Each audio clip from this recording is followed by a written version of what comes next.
எனக்கு தானே ஊஞ்சல் கட்டி காட்டேன் அன்னைக்கு. ஆமா அங்கே வந்து இருந்து ஆடுறான். யார் ராமுவா? ஆமா ராமு பாட்டிக்கல்ல ஊஞ்சல் கேட்டது நீ இருந்து ஆடிட்டு இருக்க. ரெண்டு பேருக்கு ஒரே சண்டை. ஆ ஊஞ்சலை விட்டு தூரம் போடு. ரெண்டு பேரும் சண்டையா? ஆமா சரி சரி பண்ணாச்சு.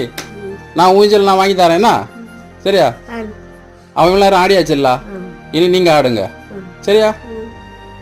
நான் கொஞ்சம் ஊஞ்சல் காட்டுறதுக்கு ராமு கையில் வச்சுட்டாங்க. உள்ளிட்டானா? சரி சரி நான் ஊஞ்சல் வாங்கி தரேன்னா அவன் இனி நுள்ள மாட்டான் பாட்டி சரியா? இனி நுள்ள மாட்டான். ராமு இறங்கு, நீ கொஞ்ச நேரம் இறங்கு. இவ்வளோ நேரம் ஆடியாச்சுல்ல, இறங்கு பாட்டி ஆடட்டு.